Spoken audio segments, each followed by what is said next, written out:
భారతీయులందరికీ మనవి, రేపు అనగా మే 7వ తారీఖు మన ఇండియా మొత్తంలో మాక్ డ్రిల్స్ ఏర్పాటు చేయడం జరుగుతుంది.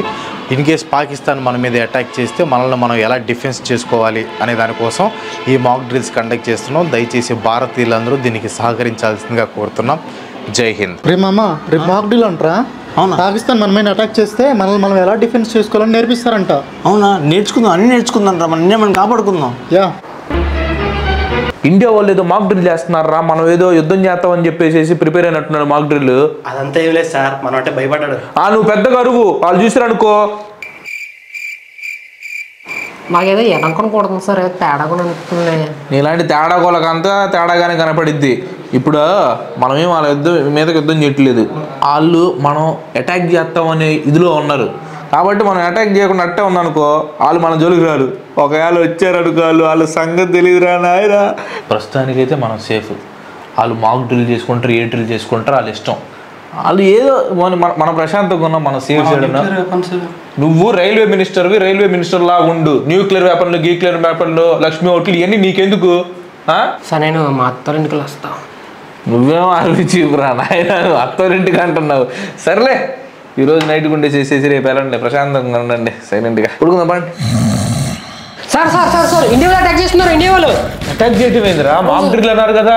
ఏమో సార్, వచ్చేసరి అటాక్ చేస్తున్నారు సార్ ఇండియా వాళ్ళు. ఏమంటే ఏంటి మొన్నదాకా మాక్ డ్రిల్ అని చెప్పి అన్నారు, ఇప్పుడు ఏంది బాంబులు వేస్తున్నారు మా మీద? అది మొన్నరా, ఇది పద్ధతి కాదు. అయినా బాంబులు వేసేటప్పుడు చెప్పొద్దు. అక్కడ కాదు బ్రదరు, బాంబులు వేసి ముందు చెప్పాలి కదా. చెప్పి చేయడానికి ఇదేమన్నా పెళ్ళి ఏంట్రా? సరే కానీ హ్యాపీ దివాళీరా. దివాళీ ఏంటి దివాళీ, దానికి ఇంకా టైం ఉందిగా. మీకు కొంచెం ఎర్లీకి స్టార్ట్ అయిందిలే. అలా ఇచ్చావు స్ట్రోకు. ఇంకోసారి ట్రామాకండి, ఇంకోసారి ట్రావద్దు.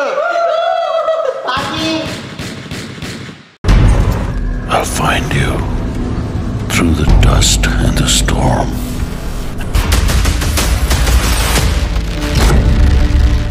చూసారా ఈ video? Indian army official X అకౌంట్లో పోస్ట్ చేసిన వీడియో ఇది. చూస్తేనే గూస్ బంప్స్ వస్తున్నాయి కదా. అయితే మనకి జస్ట్ గూస్ బంప్స్ తెప్పించడానికి మన ఆర్మీ ఈ వీడియో పెట్టలేదు. పాకిస్తాన్ గోబలు పగలగొట్టిన తర్వాత విజయ గర్వంతో పెట్టిన వీడియో ఇది. 26 మంది అమాయకుల్ని బలి తీసుకున్న పహల్గామ్ అటాక్ జరిగిన 2 వారాల తర్వాత ఆ 26 మందికి న్యాయం చేసింది మన ఇండియా. 26/11 అటాక్ తర్వాత మన ఇండియా గడ్డ మీద జరిగిన డెడ్లియెస్ట్ అటాక్ అయిన పహల్గామ్ దాడికి ఇండియన్ ఆర్మీ ఎలా బదులిచ్చిందో ఈ వీడియోలో మనం తెలుసుకుందాం. మిడ్నైట్ 1:44 మే 7, 2025 ఆపరేషన్ సింధూర్ని ఇండియా లాంచ్ చేసింది. Indian Army, Indian air force, Indian navy 3 forces కలిసికట్టుగా ఈ అటాక్స్ని చేశాయి. ఈ హిస్టారికల్ అటాక్లో ఇండియా మొత్తం 9 ప్లేసెస్ని అటాక్ చేస్తుంది. ఈ 9 ప్లేసెస్ కూడా లైన్ ఆఫ్ కంట్రోల్ దగ్గర ఉన్న ప్లేసెసే. అండ్ ఈ 9 ప్లేసెస్ని ఇండియా స్ట్రాటజికల్గా చూస్ చేసుకొని అటాక్ చేస్తుంది. అండ్ ఆ 9 ప్లేసెస్ వచ్చేసి పాకిస్తాన్ ఆక్యుపైడ్ జమ్మూ అండ్ కాశ్మీర్లో భారత్ ఆపరేషన్ సింధూర్లో నాశనం చేసిన స్థావరాలు. First one Sawai Nala camp, Muzaffarabad. ఈ క్యాంప్ లష్కరీ తైబాకు ఒక ముఖ్యమైన ట్రైనింగ్ కేంద్రం. October 20, 2024 Sonamarg attack, October 24, 2024 Gulmarg attack, April 22, 2025 Pahalgam అటాక్లో పాల్గొన్న ఉగ్రవాదులందరూ ఇక్కడే ట్రైనింగ్ తీసుకున్నారు. సైద్నా బిలాల్ క్యాంప్, ముజాఫరాబాద్. ఈ క్యాంప్ జైషీ మహమ్మద్కి ఒక స్టేజింగ్ ఏరియా. ఇదే సమయంలో ఈ క్యాంప్లో ఆయుధాలు, బాంబులు తయారు చేయటం మరియు అడవిలో ఎలా బ్రతకాలో ట్రైనింగ్ ఇచ్చేవారు. Number 3 Gulpur camp, Kotli. ఈ క్యాంప్ లష్కరీ తైబాకి బేస్ క్యాంప్ లాగా పనిచేస్తుంది. రాజౌరి, పూంచ్ ప్రాంతాల్లో ఉగ్రవాదులు చేసిన టెర్రర్ గ్యాంగ్లు ఇక్కడే ట్రైనింగ్ తీసుకున్నారు. ఏప్రిల్ 20, 2023 మరియు జూన్ 9, 2024 పూంచ్ అటాక్లో ఇన్వాల్వ్ అయిన ఉగ్రవాదులు ఇక్కడే తయారయ్యారు. Fourth one Barnala camp, Bhimber. ఈ క్యాంప్లో వెపన్స్ హ్యాండ్లింగ్, బాంబులు తయారు చేయటం, అడవి సర్వైవల్ ట్రైనింగ్ ఇవ్వటం జరిగేది. ఈ క్యాంప్ కూడా చాలా ముఖ్యమైనది. Number 5 Abbas camp, Kotli. ఈ క్యాంప్లో లష్కరీ తైబా ఫిదాయిన్ స్క్వాడ్ మెంబర్స్ను తయారు చేశారు. ఈ క్యాంప్లో ఒక్కసారిలో 15 మందికి పైగా ఉగ్రవాదుల ట్రైనింగ్ ఇచ్చేవారు. Number 6 Sarjal camp, Sialkot. మార్చి 2025లో జమ్మూ అండ్ కాశ్మీర్ పోలీసులకి చెందిన 4 మంది పోలీస్ పర్సనల్స్ ని చంపిన ఉగ్రవాదులు ఈ క్యాంపులోనే ట్రైనింగ్ తీసుకున్నారు. Number 7 Mehmoona Joya camp, Sialkot, Pathankot air force base camp మీద జరిగిన ఉగ్రవాద దాడి ఈ క్యాంపు నుంచే ప్లాన్ చేయడం జరిగింది. Number 8 Markaz Taiba camp, Muridke. 2008 Mumbai terror attacks లో పాల్గొన్న ఉగ్రవాదులు ఇక్కడే ట్రైనింగ్ పొందారు. అజ్మల్ కసబ్ మరియు డేవిడ్ హెడ్లీ కూడా ఈ క్యాంపులోనే తయారయ్యారు. నంబర్ 9 మర్కాజ్ సుబానల్లా, బహవాల్పూర్. ఇదే జైషీ మహమ్మద్ కి ఒక ప్రధాన head quarters. Recruitment, training, brain wash అంతా ఈ క్యాంప్లోనే జరిగేది. ఈ ప్లేసెస్ అన్నీ కూడా లైన్ ఆఫ్ కంట్రోల్కి దగ్గరలో ఉన్న ప్లేసెసే. ఈ 9 ప్లేసెస్లో 5 వచ్చేసి పీఓకేలో ఉంటే 4 వచ్చేసి పాకిస్తాన్ లోపల ఉన్నాయన్నమాట. అటాక్స్ని ఇండియన్ ఆర్మీ ఫోకస్డ్గా, మెజర్డ్గా అండ్ నాన్ ఎస్కలేటరీగా చేసింది. అంటే అర్థం, ఈ ఆపరేషన్స్ అనేది ప్రిసైజ్ టార్గెట్తో, లిమిటెడ్ డిస్ట్రక్షన్తో చేసింది. అండ్ ఈ అటాక్స్లో ఇండియన్ ఆర్మీ పాకిస్తాన్ సివిలియన్స్ని కానీ, పాకిస్తాన్ ఆర్మీ బేసిస్ని కానీ టచ్ చేయలేదు. అటాక్ చేయబడిన 9 ప్లేసెస్ కూడా టెర్రరిస్టులకి సంబంధించిన ప్లేస్లే. ఇండియా క్లియర్గా టెర్రరిస్ట్ క్యాంప్స్ని, ఇంటర్నేషనల్ టెర్రరిస్ట్ హబ్స్గా పేరున్న ప్లేసెస్ని మాత్రమే అటాక్ చేస్తుంది. ఈ ప్లేసెస్లో ఉన్న టెర్రరిస్టులందరికీ ఈ లష్కర్-ఏ తోయిబా, జైషీ మహమ్మద్, హిజ్బుల్ ముజాహిద్దీన్ లాంటి బ్యాండ్ గ్రూప్స్తో లింక్స్ ఉన్నాయని ఇండియన్ ఏజెన్సీస్ వెల్లడించాయి. ఈ రోజుల్లో యుద్ధం అంటే జస్ట్ సోల్జర్సే కాదు, యుద్ధాల్లో శాటిలైట్స్, డ్రోన్స్, ఇంకా చాలా టెక్నాలజీ ఇన్వాల్వ్ అయి ఉంటుంది. ఈ టెక్నాలజీస్ ఎక్కువ ఉన్న దేశాలే ప్రపంచంలో ముందుంటాయి. ప్రజెంట్ ఆర్టిఫిషియల్ ఇంటెలిజెన్స్ కూడా పవర్ఫుల్ టూల్ లాగా మారిపోయింది. ఆర్టిఫిషియల్ ఇంటెలిజెన్స్ అనేది బిగ్గెస్ట్ సర్వైవల్ స్కిల్. జస్ట్ డిఫెన్స్కే కాదు, careers, business and daily life కూడా. ఈ స్కిల్స్ అన్ని జస్ట్ 180 మినిట్స్లో నేర్చుకొని మీ కెరియర్లో న్యూ ఎర్నింగ్ పాత్ని అన్లాక్ చేస్తే ఎలా ఉంటుంది?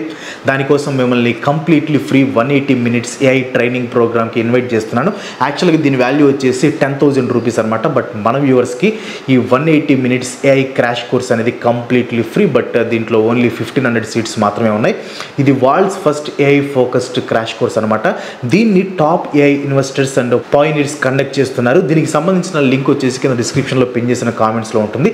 ఈ ట్రైనింగ్లో మీరు ఎక్సెల్ అండ్ డేటా అనాలిసిస్లో ఏఐని యూజ్ చేసి 38 lakhs per year ఎలా ఎర్న్ చేయొచ్చు, ఆ ఏఐ పవర్డ్ కంటెంట్ అండ్ మార్కెటింగ్తో 30 lakhs per year పర్సనల్ బ్రాండ్ని ఎలా బిల్డ్ చేయొచ్చు, ఏఐ డ్రివెన్ స్ట్రాటజీస్తో బిజినెస్ ఎలా స్టార్ట్ చేయాలి, కోడింగ్ నాలెడ్జ్ లేకుండా ఏఐ ప్రాంప్ట్ ఇంజనీరింగ్ని ఎలా మాస్టర్ చేయటం, job hunting, salary hike strategies, ఇలా చాలా నేర్చుకోవచ్చు అనమాట. దీనిలో మీరు tech, non tech, entrepreneur or freelancer ఏదైనా కానీ ఈ ట్రైనింగ్ మీకు యూజ్ అవుతుంది. ఏఐతో అప్డేట్ అయిన వాళ్ళే టాప్ 5%లో ఉంటారు. ఆల్రెడీ 2 million పీపుల్ ఈ ట్రైనింగ్ని తీసుకొని వాళ్ళ కెరియర్ని నెక్స్ట్ లెవెల్కి తీసుకెళ్లారు. సో దీనికి సంబంధించిన లింక్ వచ్చేసి కింద డిస్క్రిప్షన్లో ఇస్తాను. దాని మీద క్లిక్ చేసి జస్ట్ 180 మినిట్స్ టైం ఇచ్చి మీ లైఫ్లో కొన్ని సంవత్సరాలకి కెరియర్ సెక్యూరిటీని పొందండి. Now get back to the video. ఇంకా అటాక్స్ డీటెయిల్స్లోకి వెళ్దాం. ఇలాంటి అటాక్స్ని రాత్రికి రాత్రే ప్లాన్ చేయరు. ఇలాంటి అటాక్స్ చేయాలంటే డీటెయిల్డ్ ప్లానింగ్ ఉండాలి. అన్ని బేసిస్ని కవర్ చేయాలి. అన్ని చేతులు ఒకటవ్వాలి. అన్ని పాసిబిలిటీస్ని కన్సిడర్ చేయాలి. కొలాటరల్ డ్యామేజ్ జరగకుండా ప్రిసైజ్ స్ట్రాటజీ ఇంప్లిమెంట్ చేయాలి. అన్నిటికంటే ముఖ్యంగా ఇన్ఫర్మేషన్ బయటికి కొంచెం కూడా లీక్ కాకుండా అత్యంత సీక్రెట్గా మెయింటైన్ చేయాలి. ఇండియా వీటన్నిటిని కవర్ చేసింది. ముందుగా ప్లానింగ్ PM మోదీ గారి దగ్గర నుంచి మొదలైందనమాట. లాస్ట్ వీక్ ఇండియన్ డిఫెన్సెస్కి సంబంధించిన 3 చీఫ్స్ని కలిసిన మోదీ గారు మోడ్, టార్గెట్, టైమింగ్లో ఫుల్ ఫ్రీడమ్ని వాళ్ళకి ఇచ్చేశారు. సింపుల్గా చెప్పాలంటే ఎప్పుడు, ఎలా, ఎక్కడ అటాక్ చేయాలి అనే డెసిషన్స్ని పూర్తిగా ఇండియన్ ఫోర్సెస్కి అప్పగించేశారు. మన వీడియోలో మోదీ గారు త్రివిధ దళాలకి ఫ్రీ హ్యాండ్ ఇచ్చారు అని చెప్పే కదా, అది ఇదే అనమాట. తర్వాత ఇండియన్ డిఫెన్సెస్కి చెందిన చీఫ్స్ అండ్ అఫీషియల్స్ అందరూ మల్టిపుల్ టైమ్స్ మీట్ అయ్యి పహల్గామ్కి ఎలా రిప్లై ఇవ్వాలి అనేది డిస్కస్ చేసి వాళ్ళ ప్లాన్స్ని గవర్నమెంట్కి ఎక్స్ప్లెయిన్ చేశారు. 2019 బాల్కోట్ స్ట్రైక్స్ని పాకిస్తాన్ మర్చిపోయి పహల్గామ్కి పాల్పడిందని, పాకిస్తాన్కి దిమ్మ తిరిగే స్ట్రోక్ ఇవ్వాలని అఫీషియల్స్ డిసైడ్ అయ్యారు. అయితే ఇండియా ఇక్కడ డైరెక్ట్గా అటాక్ చేయలేదు. పాకిస్తాన్ కంటే బొర్ర ఉండదు, వాళ్ళ ప్రజల ప్రాణాలకి విలువ ఉండదు కాబట్టి 4 గన్లు ఇచ్చి అటాక్లు చేపిస్తుంది. కానీ ఇండియా అలా కాదు. అటాక్కి ముందు మాక్ డ్రిల్ అనే పేరుతో ఒక స్ట్రాటజిక్ బ్లఫ్ని ఇండియా ప్లే చేస్తుంది. మాక్ డ్రిల్ పేరుతో ఇండియా 2 విధాలుగా ప్రిపేర్ అయింది. పాకిస్తాన్తో పాటు ప్రపంచం అంతా ఇండియా మాక్ డ్రిల్కి రెడీ అవుతుంది అనుకుంటున్న టైంలో ఇండియా అటాక్కి ప్రిపేర్ అయింది. ఇండియా ఇప్పట్లో అటాక్ చేయదు, మాక్ డ్రిల్ అంటూ ప్రిపేర్ అవుతుంది అని పాకిస్తాన్ అనుకుంటున్న టైంలో ఇండియా ఆపరేషన్ సింధూర్ని అమలు చేస్తుంది. ప్లస్ ఆపరేషన్ సింధూర్ తర్వాత పాకిస్తాన్ ఏమన్నా ప్లాన్ చేస్తే పాకిస్తాన్ ప్లాన్స్ని కౌంటర్ చేయడానికి ఈ మాక్ డ్రిల్ అనేది బాగా యూజ్ అవుతుందన్నమాట. సో ఇంకా ఆపరేషన్ సింధూర్ విషయానికి వస్తే ప్రపంచం మొత్తానికి ఉదయం 6 గంటలకి సూర్యోదయం అయితే పాకిస్తాన్కి మాత్రం అర్ధరాత్రి 1:44 సూర్యోదయం అయింది. కారణం ఆపరేషన్ సింధూర్. నార్మల్గా అయితే ఇండియా ఎల్ఓసిని క్రాస్ చేసి పాకిస్తాన్ని అటాక్ చేస్తుంది అనుకున్నారు, కానీ ఇండియా ఎల్ఓసిని క్రాస్ చేయకుండా పాకిస్తాన్ మీద అటాక్ చేసింది. వెళ్ళి మోదీకి చెప్పుకో అని పహల్గామ్లో టెర్రరిస్టులు అన్నారు. ఆ మాటని మన మోదీ గారు సీరియస్గా తీసుకున్నారు. మన ఆర్మీ వాళ్ళు మిసైల్స్తో వాళ్ళకి బదులిచ్చారు. ఆపరేషన్ సింధూర్లో మన ఆర్మీ స్కాల్ప్, హ్యామర్ అండ్ మిసైల్స్తో పాటు లాయిటరింగ్ మునిషన్ అనే సైడ్ డ్రోన్స్ని కూడా యూజ్ చేశారనమాట. ఇండియన్ ఎయిర్ ఫోర్స్ యూజ్ చేసిన స్కాల్ప్ మిసైల్స్ని స్టార్మ్ షాడో అని కూడా అంటారు. బేసిక్గా ఇవి long range air launched cruise missiles అనమాట. హై వాల్యూ టార్గెట్స్, ఫిక్స్డ్ లేదా స్టేషనరీ టార్గెట్స్ని అటాక్ చేయడం కోసం ఈ స్కాల్ప్ మిసైల్స్ని యూజ్ చేస్తారు. నెక్స్ట్ వచ్చేసి హ్యామర్ మిసైల్స్. హ్యామర్ అంటే highly agile modular munition extended range. French defence company వాళ్ళు తయారు చేసిన ఈ హ్యామర్ మిసైల్స్ని different guidance systems like GPS, infrared imaging, laser టార్గెటింగ్తో పేర్ చేసి వైడ్ రేంజ్ ఆఫ్ టార్గెట్స్ మీద రిలీజ్ చేయొచ్చు అనమాట. ఇంకా ఫైనల్ వచ్చేసి loitering munition, also known as suicide drones. Star of the show మాత్రం ఈ డ్రోన్స్ అనమాట. ప్రిసైజ్ అటాక్ కోసం వీటిని యూజ్ చేస్తారు. దీని అర్థం ఏంటంటే ఓన్లీ లాంచ్ ప్యాడ్స్ని పర్టికులర్గా గుర్తించి వాటిని అటాక్ చేయడం కోసం ఈ డ్రోన్స్ని ఇండియన్ ఆర్మీ వాళ్ళు యూజ్ చేశారు. ఇంకా అఫీషియల్ రిపోర్ట్స్ రాకపోయినా మొత్తం 24 మిసైల్ అటాక్స్లో దాదాపు 70 నుంచి 80 మంది చనిపోయినట్లు న్యూస్ వస్తున్నాయి. కొన్ని చోట్ల అయితే 100 మంది కూడా చనిపోయినట్లు న్యూస్ వస్తున్నాయి అనమాట. ఈ అటాక్స్లో డెస్ట్రాయ్ చేసిన టెర్రరిస్ట్ క్యాంప్స్లోనే కసబ్ అండ్ హెడ్లీ ల్యాండ్ ట్రైనింగ్ తీసుకున్నట్లు ఇండియన్ ఆర్మీ ప్రెస్ బ్రీఫింగ్లో కల్నల్ సోఫియా ఖురేషీ గారు వెల్లడించారనమాట. పాకిస్తాన్ సివిలియన్స్ని కానీ పాకిస్తాన్ మిలిటరీని కానీ ఇండియన్ ఆర్మీ అటాక్ చేయలేదు. ఈ మిసైల్ అటాక్స్ని Indian Army Indian intelligence agencies సాయంతో చేసింది. అటాక్స్కి అవసరమైన coordinates Indian intelligence agencies provide చేస్తే క్లోజ్ సర్వైలెన్స్ ఇంకా రియల్ టైమ్ గ్రౌండ్ కోఆర్డినేషన్ని ఇండియన్ ఆర్మీ యొక్క పారా స్పెషల్ ఫోర్సెస్ వాళ్ళు ప్రొవైడ్ చేశారు. Pahalgam attack main role play చేసిన జైష్ మహమ్మద్ అండ్ లష్కర్ తైబాని టార్గెట్ చేస్తూ ఇండియన్ ఆర్మీ ఈ అటాక్స్ని ప్లాన్ చేసింది. అలా అని ఇండియా ఎలా పడితే అలాగే ఈ అటాక్స్ని చేయలేదు. చాలా ప్లాన్డ్గా, చాలా శ్రద్ధగా, హద్దు దాటకుండా చేసింది. మీకు అర్థమయ్యేలాగా చెప్పాలంటే ఒక గోడ కడుతున్నట్టు, గులాబీ మొక్కకి అంటు కడుతున్నట్టు ఒక పద్ధతిగా చేసింది అనమాట. అండ్ ఇక్కడ ఇండియా ఒక పాయింట్ కూడా ప్రూవ్ చేసింది. అదేంటో ఎక్స్ప్లెయిన్ చేస్తాను చూడండి. పహల్గామ్లో మగవాళ్ళని మాత్రమే చంపి ఆడవాళ్ళకి సింధూరం లేకుండా చేశారు. ఆ అటాక్లో భర్తలని పోగొట్టుకొని సింధూరంకి దూరమైన విడోస్కి హానర్గా ఈ అటాక్స్కి ఆపరేషన్ సింధూర్ అని స్వయంగా ప్రధానమంత్రి మోదీ గారి పేరు పెట్టారనమాట. ఇదొక్కటే కాదు, చరిత్రలో మొదటిసారి ఇద్దరు women officers major military operation official press బ్రీఫింగ్ని లీడ్ చేశారు. ఆ ఇద్దరు ఆఫీసర్స్ వచ్చేసి ఇండియన్ ఆర్మీకి చెందిన కల్నల్ సోఫియా ఖురేషీ ఒకరైతే, ఇండియన్ ఎయిర్ ఫోర్స్కి చెందిన వింగ్ కమాండర్ వ్యోమికా సింగ్ గారు ఇంకొకరు అనమాట. సో పహల్గామ్లో మగవాళ్ళని చంపేసి ఆడవాళ్ళు బలహీనులు అందుకే వదిలేస్తున్నావు అని అతి చేసిన పాకిలకి ఇది ఒక క్లియర్ మెసేజ్.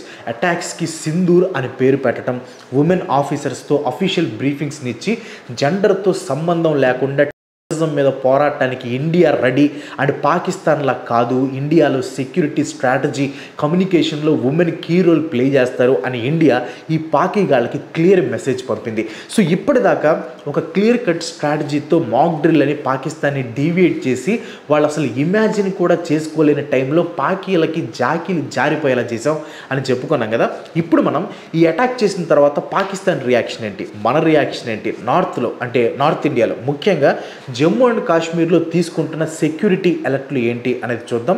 1:44 స్టార్ట్ చేసి 25 నిమిషాల పాటు పాకిస్తాన్కి మన ఇండియా దడబుట్టించింది కదా. ఇదంతా పకడ్బందీగా జరిగింది కదా. అసలు సక్సెస్ఫుల్గా అటాక్ చేసే టైంలోనే మన ఇండియన్ ఆర్మీ ఎక్స్ అకౌంట్లో 1:45 ఆపరేషన్ సింధూర్ ఇమేజ్ పెట్టి జస్టిస్ సర్వ్డ్ అని మెన్షన్ చేసింది. ఆ తర్వాత యోగి ఆదిత్యనాథ్ గారు, డిఫెన్స్ మినిస్టర్ రాజ్నాథ్ సింగ్ గారు, ఇంకా చాలామంది అటాక్ జరిగిన కొన్ని నిమిషాల్లో ఇండియాలోని జై హింద్, భారత్ మాతాకి జై అంటూ ఈ ఆపరేషన్ సింధూర్ ఇమేజ్ని పోస్ట్ చేశారు.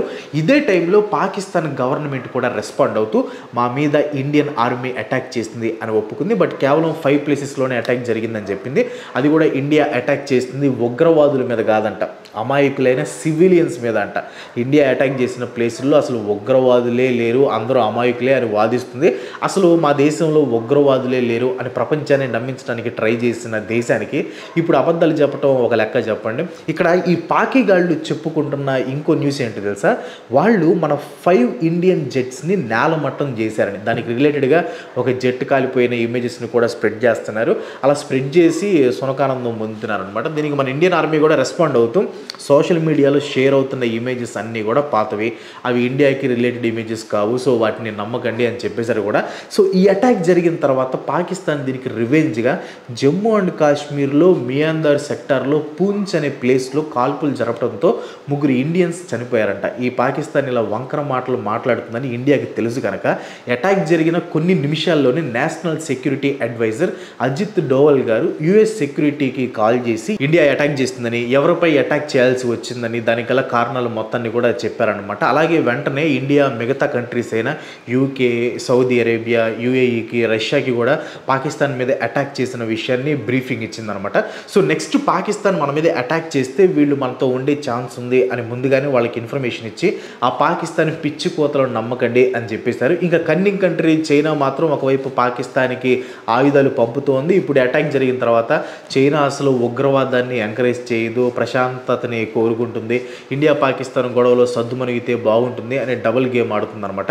ఈ చైనా గురించి తెలిసిందే కదా మనకి. ఇంకా అటాక్ జరిగిన వెంటనే నార్త్ ఇండియాలో ఫ్లై అయ్యే కమర్షియల్ ఎయిర్ప్లేన్స్ సర్వీసెస్ అన్నింటిని కూడా కొన్ని రోజుల వరకు స్టాప్ చేసినట్లు ఆ ఎయిర్ప్లేన్ సంస్థలన్నీ ప్రకటించారనమాట. అందుకే ప్రజెంట్ నార్త్ సైడ్ ఫ్లైట్స్ ఏవి కూడా తిరగటం లేదు. అది మీరు ఫ్లైట్ రాడార్ 24 వెబ్సైట్లో కూడా చూడొచ్చు. జమ్మూ అండ్ కాశ్మీర్లో ఉన్న స్కూల్స్, యూనివర్సిటీస్ అన్నింటిని కూడా కొన్ని రోజుల వరకు స్టాప్ చేస్తున్నట్టు ఇండియన్ గవర్నమెంట్ ప్రకటించింది. ఎందుకంటే మనం పాకిస్తాన్ పెంపుడు కుక్కలైన ఉగ్రవాదుల మీద దాడి చేశాం కదా, సో వాళ్ళు కోపంతో ఎక్కడైనా బాంబ్స్ వేస్తారో, ఎక్కడెక్కడ బాంబ్స్ వేస్తారో కూడా తెలియదు. అందుకే ముందు జాగ్రత్తగా Jammu and Kashmir side schools అన్నింటినీ స్టాప్ చేశారు. ఇలా ఇండియా అండ్ పాకిస్తాన్ మధ్య జరుగుతున్న ఈ దాడులకి యునైటెడ్ నేషన్స్ సెక్రటరీ ఆంటోనియో స్పందించారనమాట. ఈ 2 దేశాల మధ్య జరుగుతున్న దాడులు ఈ ప్రపంచం అలా చూస్తూ ఉండలేదు, సో ఇలా దాడులు చేసుకోవటం ఆపండి అని చెప్పారు. అసలు మనం చేసిన అటాక్ అనేది పాకిస్తాన్ మన మీద అటాక్ చేయటం వల్లనే అనేది ప్రపంచం మొత్తానికి తెలుసు కనుక అన్ని దేశాలు ఈ పాకిస్తాన్ని బోన్లో నించోపెట్టి తాట తీస్తే కానీ మన ఇండియా జోలికి రావు. ఇలా మనం కొట్టిన దెబ్బకి పాకిస్తాన్ అబ్బా అని కూడా పైకి గట్టిగా అనలేని పరిస్థితి, ఒకవేళ అన్నా కూడా ఏ దేశం కూడా పట్టించుకునే పరిస్థితి లేదు. సింపుల్గా చెప్పాలంటే ఈ పాకిస్తాన్ సిచ్యువేషన్ వీధి కుక్క కంటే దారుణంగా అయిపోయింది. 25 నిమిషాలు, జస్ట్ 25 నిమిషాల్లో పాకిస్తాన్ అల్లకల్లోలం అయిపోయింది. ఆ 25 నిమిషాల్లో ఇండియా కురిపించిన మిసైల్స్ వర్షం జస్ట్ ట్రైలర్ మాత్రమే. ఇండియన్ డిఫెన్స్ మినిస్ట్రీ చెప్పినట్లు ఈ attacks just focused, measured and non escalatory మాత్రమే. ఇక్కడ నాన్ ఎస్కలేటరీ అనేది చాలా ఇంపార్టెంట్. దీని అర్థం ఇండియా చేసిన ఈ అటాక్స్ సోల్లీ టార్గెటెడ్ ఆన్ టెర్రరిస్టులు and terrorist infrastructures, plus India మీద ఫ్యూచర్లో అటాక్ చేయడానికి ప్లాన్స్ వేస్తున్న టెర్రరిస్ట్ గ్రూప్స్ని మట్టు పెట్టాలి అని మాత్రమే ఇండియా డిసైడ్ అయింది. సో దీనికి ఇక్కడతో ఫుల్ స్టాప్ పెట్టాలి అనుకుంటుంది. పాకిస్తాన్ కానీ మళ్ళీ ఏమైనా ప్లాన్ చేస్తే, నేను ఆల్రెడీ ఇంతకుముందు కూడా ఒకసారి చెప్పా కదా, హింస మన భాష కాదు, కానీ మాట్లాడాల్సి వస్తే మాత్రం ఇండియా కంటే అనర్గళంగా ఆ భాషని ఎవ్వరూ మాట్లాడలేరు. Mind it. వీడియో లాస్ట్ వరకు చూసిన వాళ్ళు కింద కామెంట్స్లో జై హింద్ అని కామెంట్ చేయండి. That's all for today. ఈ వీడియోని ఖచ్చితంగా లైక్ చేసి మీ ఫ్రెండ్స్ అండ్ ఫ్యామిలీకి షేర్ చేయండి. మీరు ఇంకా మన ఛానల్కి సబ్స్క్రైబ్ కాకపోయినా, లేకపోతే ఇంకా ఫస్ట్ టైం చూస్తున్నా వెంటనే మన ఛానల్కి సబ్స్క్రైబ్ చేసుకోండి. ఇంకో మంచి ఎపిసోడ్తో మళ్ళీ కలుసుకుందాం. అంతవరకు సెలవు. Bye bye.